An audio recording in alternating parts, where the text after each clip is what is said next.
ଆମେ କିଛି ଜାଣିନୁ। ଜଲ୍ଦି ଯାଇକି ଧରିକି ଆସେ। ଦିଟା ତତେ ଭିତରୁ ଖାଇବ, ବୁଝିଲୁ? ଆଉ ହଁ, ଏମିତି ସେମିତି ପକ୍ଷୀ ନୁହଁ, କେବଳ ପାରା ହିଁ ଆଣିବୁ। ପାରା ମାଂସ ଖାଇବାକୁ ମନ ହଉଛି ବେଶୀ। ହଉ ହଉ, ଯାଉଛି ଯାଉଛି। ଏ ଦିଟା ଯାକ ବୁଣା ବୁଣା ସବୁବେଳେ ମତେ ପଠେଇ ଦଉଛି।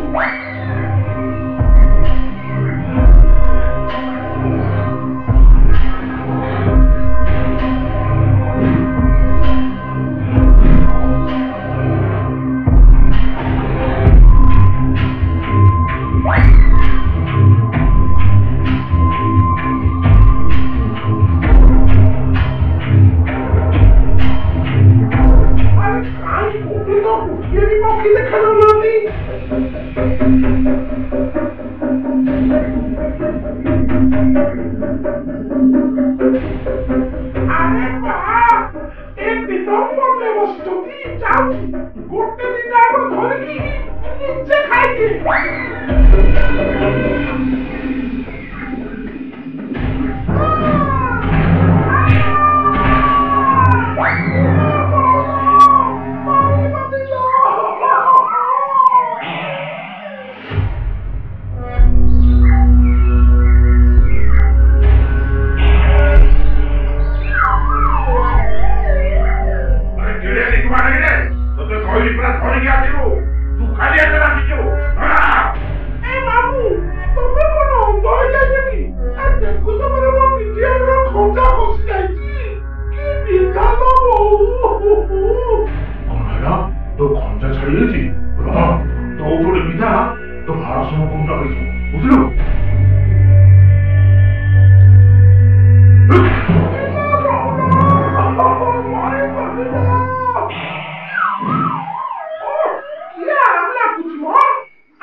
এইটা ମୋ ସ୍ତ୍ରୀର ମେଡିସିନ ବା।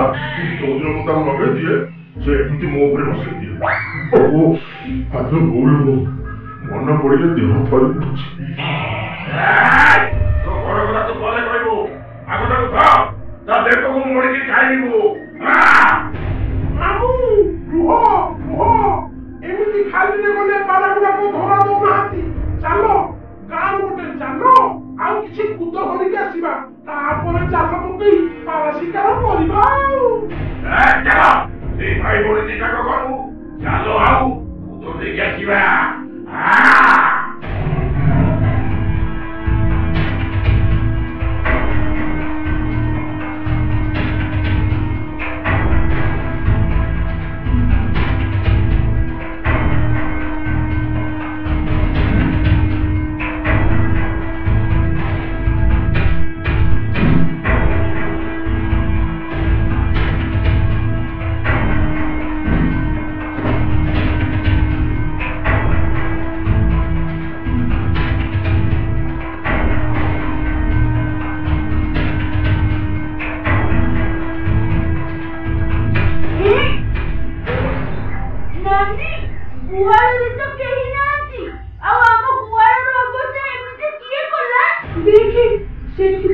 ବିଲୁଆ କୁମ୍ଭୀର ତିନି ଜଣଙ୍କ ପାଦ ଚିହ୍ନ ପଡିଛି, ଆଉ ଆମର ଜାଲ ବି ନାହିଁ।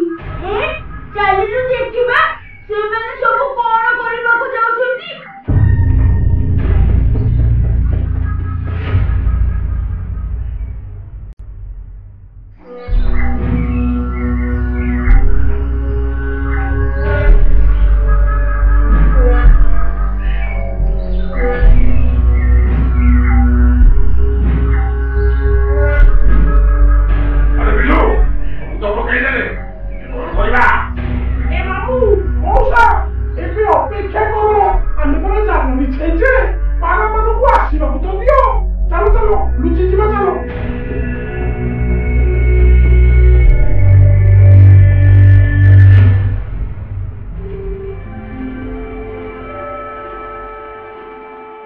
अरे सुनो समस्ते, आमे सबु गाँ भितरकू जिबा।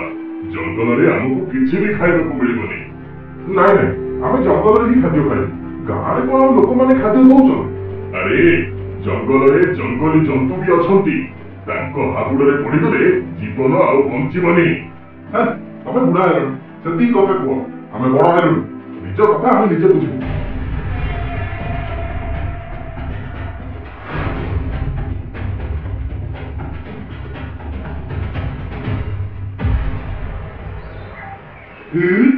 ସାଙ୍ଗମାନେ ଦେଖରେ ସେଠି କେତେ କୁଦ ପଡ଼ିଛି। ଚାଲ ଯାଇକି ଖାଇବା। ଚାଲ ହଁ ଏହି ଯାଉନି ସେଠିକି। ମତେ କାହିଁ ସନ୍ଦେହ ହଉଛି ଇଏ ଆମକୁ ଶିକାର କରିବା ପାଇଁ ସେଠି କୁଦ ପକାଇଛି ବୋଧେ। ସବୁ କଥାରେ ଆମକୁ ଅଟକେଇଲେ। ତାଙ୍କ କଥା କେହି ଶୁଣନ୍ତିନ। ତାଙ୍କ କଥା ଶୁଣିଲେ ଆମେ ଭୋକ ଉପାସରେ ମରିଯିବା। ଚାଲ ସବୁ ଖୋଦ ପାଖକୁ ଚାଲ।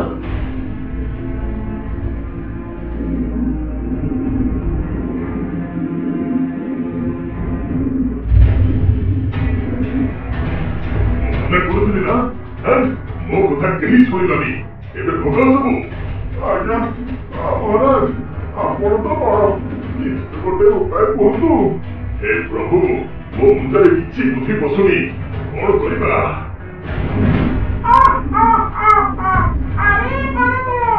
ଆଉ ତମର ବୁଦ୍ଧି କିଛି କାମ କରିବନି ରେ। ତମେ ଆଜିଠାରୁ ଆମର ଶିକାର ହେଇଗଲ। ଆମେ ତମକୁ ଭୋଜନ କରିବୁ। ଆରେ ଖାଇବାଟା ବଢିଆ ଜନ୍ମିବ। କେତେ ଗୁଡେ ପାରା।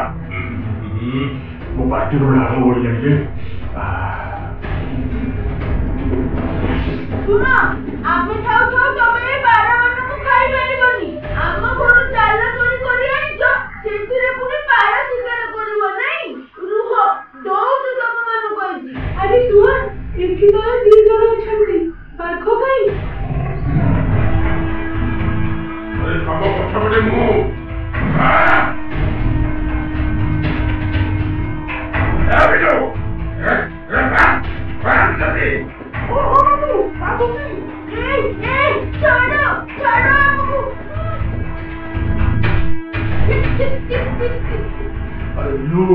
ଲାଗୁଛି ଆଜି ସବୁ ଆମ ଉପରେ ଦୟା କରୁଥିଲେ। ଏ ଭାଇ ଭଉଣୀ ଆମ ନାଲରେ ପଶିଗଲେ। ତୁମା ତୁମି ଜାଲ ତୁମର ଆଉ ଖୁଦ ବି ତୁମର। ଆମେ ଖାଇବୁ, ତୁମକୁ ପାପ ଲାଗିବ। ହଉ ଏ ପାରା ଗୁଡାକ ଧର। ଏବେ ଆମେମାନେ ସବୁ ମରିବା।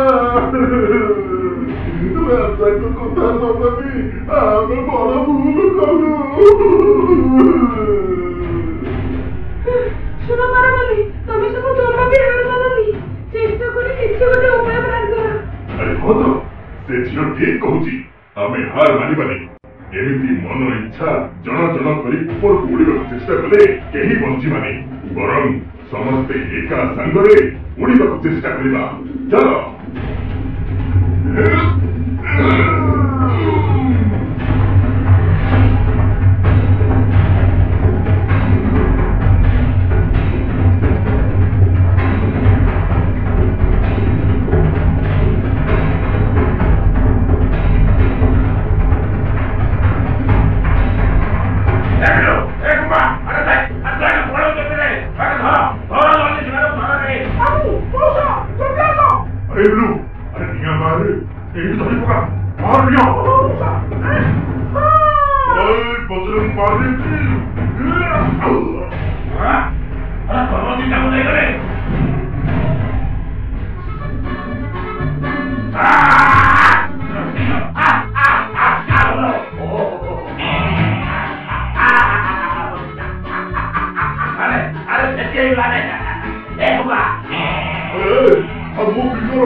ଆରେ ସାଙ୍ଗ, ବାହାରକୁ ଆସେ।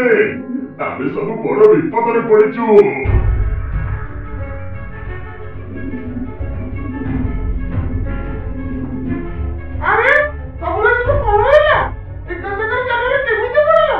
ଅତି ଲୋଭ କଲେ ଯାହା ହୁଏ।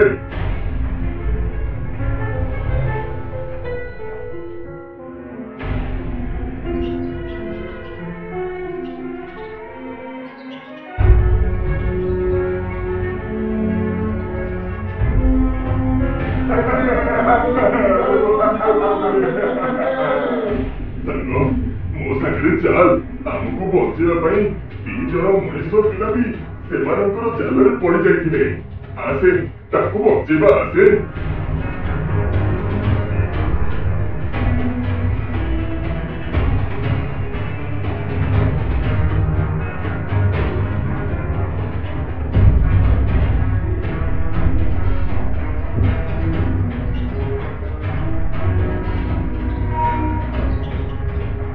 ମହାରାଜ, ମୁସିମ ଭାଇ, ଆପଣମାନଙ୍କୁ ବହୁତ ବହୁତ ଧନ୍ୟବାଦ।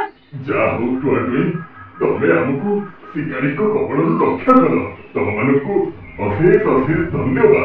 ନା ନା, ଆମେ କିଛି କରିନୁ। ଯାହା କରିଛନ୍ତି ଆପଣମାନେ ହିଁ କରିଛନ୍ତି। ଆପଣମାନଙ୍କ ଏକତାର ଆଗରେ ବାଘ, ବିଲୁଆ, କୁମ୍ଭୀର ବି ହାର ମାନିନାହାନ୍ତି। ହଉ, ଏବେ ଆପଣମାନେ ପଳାନ୍ତୁ। ଆମେ ବି ପଳେଇବୁ, ନହେଲେ ସେମାନେ ପୁଣି ଏଠିକି ଆସିକି ଆମମାନଙ୍କୁ ହଇରାଣ କରିବେ। ଆପଣ ଶାଢୀ କିଣିବାକୁ ଚାହୁଁଛନ୍ତି କି ଓ କମ ଦାମରେ ଶାଢୀ କିଣିବାକୁ ଚାହୁଁଛନ୍ତି କି? ସୋଫି କାର୍ଡରେ ଏବେ ନୂଆ ଡିଜାଇନର ମଲାଇ କଟନ ଶାଢୀ ଆସିଯାଇଛି। ଏହା ବହୁତ ସଫ୍ଟ ଏବଂ ଦେଖିବାକୁ ସୁନ୍ଦର ମଧ୍ୟ। ଏହି ଶାଢୀକୁ ଆପଣମାନେ ବହୁତ କମ ମୂଲ୍ୟରେ sophicard.com ରୁ କିଣିପାରିବେ। ଏଥିରେ ଫ୍ରି ସପିଂ ଆଉ ଇଜି ରିଟର୍ନ ସୁବିଧା ମଧ୍ୟ ରହିଛି। ତା ସହିତ 20% ରିହାତି ମୂଲ୍ୟରେ ପାଇପାରିବେ। ମଲାଇ କଟନ ଶାଢୀ ପିନ୍ଧିବା ପାଇଁ ଏବେ sophicard.com ଆପ୍ ଓ ୱେବକୁ ଭିଜିଟ୍ କରନ୍ତୁ ଏବଂ ସୁନ୍ଦର ସୁନ୍ଦର ଶାଢୀ ଚଏସ୍ କରି ନିଅନ୍ତୁ ଆଉ ସପିଂର ମଜା ଉଠାନ୍ତୁ।